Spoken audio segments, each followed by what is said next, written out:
Hey, what's up guys? Welcome back, Kellen with Droid Life, and we've got something a little different today. We're going to take a look at the Samsung Galaxy camera. So, if you may have heard or seen on the site, this is a full-blown Android camera.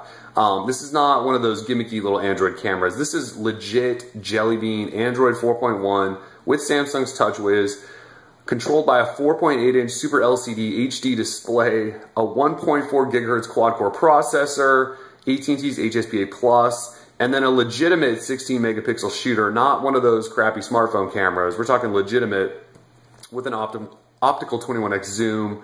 It doesn't get any more camera than this, but again, it's just as powerful as your phone or tablet. It's just in a camera. You can get Gmail, Instagram, Facebook, any app that's in the Google Play Store, you can get on this device. You've got Wi-Fi, you've got headphone jack, you've got sensors, GPS, all that good stuff. So the only thing it doesn't really have, again, is the ability to make phone calls. And who knows, maybe there is a chip in there that'll allow that to happen with some little tinkering. But so far, you know, everything I've seen or read about this makes it just sound like possibly the greatest camera ever if you just need a quick point and shoot. So anyway, there's a quick look at the back of the box and those specs I just talked about. Let's just quickly unbox it. We'll obviously do real photos later and do a full review and show you that later. But this is the device. So beautiful pearly white Galaxy camera. Set that down for a second. In the box, there really isn't much, I don't think. There is guides. We have a SIM card, a wrist strap, and a micro USB charging cable. So nothing too special. Let's just talk about the camera. That's all we really care about, right? All right, sticker off. So on the back, 4.8-inch or 4.77-inch Super LCD HD display. So the display on this camera is better than most of your smartphones, which is sort of amazing. And the processor is more powerful than the one in your smartphone too. So anyway, before we get to that though, let's take a quick tour. On the top here, you got your power button. Your flash is embedded and hidden under there. Shutter button, zoom. On the front, there is your lens. This is obviously a grip. I believe the GPS is also tucked in there. On this left side, that's your flash eject button. There is a speaker. On this side, you have a headphone jack, and then this is a micro USB charging port, or if you want to transfer photos to your computer, you can do that as well. Again, there's your 4.8-inch Super LCD HD display. On the bottom is your tripod connector or dock, and then under here is your battery, micro SD slot, micro HDMI slot, and then micro SIM. So you've got all the connections, all the slots, anything you could ever ask for in a camera, right? All right, so it's powered on, and I'm not gonna lie, actually before I do that, I'm not gonna lie, I've already powered this on and walked through setup so you guys didn't have to see it all. So now, once it's been set up and you press the power button, you get a little vibrate, and boom, camera. So it powers up pretty quickly, and it should. It's got a good processor and all that stuff in there. So if you want to take a picture, you can touch to focus on the screen just like you do your smartphone and snap them instantly with the shutter button on screen, or you can use the top shutter button, zoom it in, and then snap it.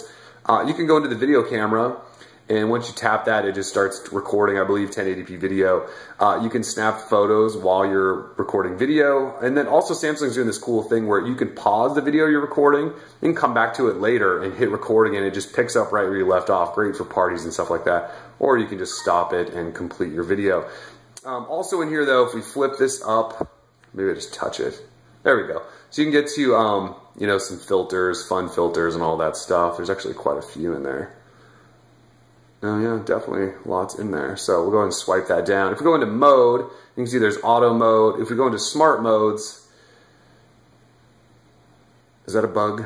Oh, there we go. You can see there's all kinds of, wow, that was a little buggy.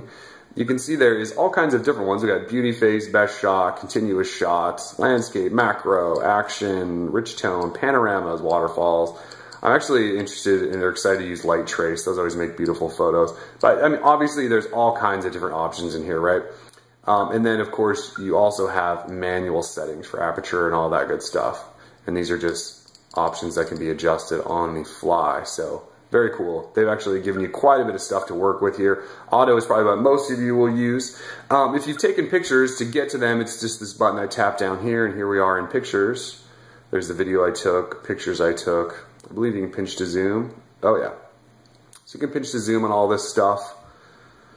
Looks great, right? Also, I don't know if you noticed, but you can tap and there is your share button. So if you want to share with Instagram and all that good stuff, it's all there. Full-blown Android, Gmail, all that stuff, right?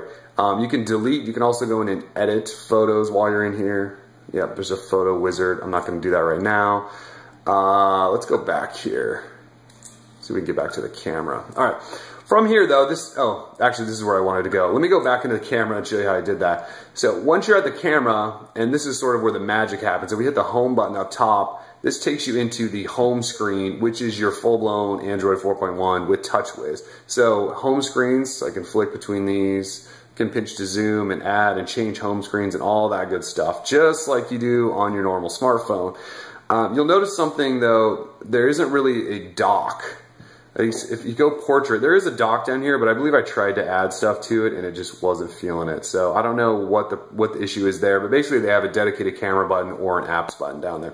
If we're gonna go into apps though, again, you can see this looks just like TouchWiz. It's just like TouchWiz. I believe you can probably create folders. Oh yeah, I can go up there, create folder, and we could probably add all these goodies to it. There is a folder. So it's just like Android. There's your notification pull down. We can go into settings. I'll even show you that it is running Jelly Bean. So pretty cool, right? And it actually shows I have a software update, so I should probably take that. One thing that's interesting though that caught me right away was at the bottom, you'll notice these are on-screen navigation keys. So with the Galaxy Nexus, we got on-screen navigation keys. And then with the Galaxy S3 and Galaxy Note 2, Samsung went back to their hardware physical home button and hardware soft keys. These are actually on-screen on this. So you have a menu button down here and a back button and a home button. So they definitely are interested in adopting these, at least for their cameras, just maybe not for anything else. But like I said, you have Instagram on here, so you can take the best Instagram photos in the world. You have Facebook, you have any app you could ask for. I don't have a Google account, so it probably won't let me into the Play Store. At least I haven't set it up, I mean. But yeah, you can see, there's widgets. You can resize, move things around. Google Music's on here if you want to listen to Google Music through your camera while on the go. It works in both portrait and landscape. Yeah, you have all your notifications, Wi-Fi, GPS. You can adjust brightness. The touchscreen appears to be really responsive. I haven't had any issues with it so far. In hand, it's about the size of a smartphone. It's just obviously there's all this extra thickness. This is what it looks like next to the Nexus 4. So you can see size-wise, they're actually not that much different. Obviously, the camera is just thicker and has bulges and all that stuff.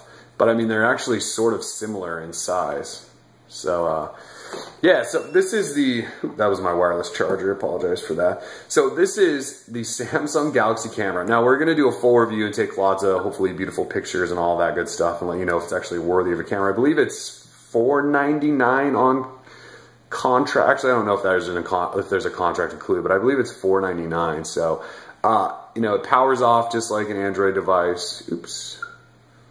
You just hold the power button down and power off and okay. So anyways, just a quick unboxing, Galaxy camera. We will get back to this, more pictures, all that good stuff. Anyways, we are Droid Life. Peace.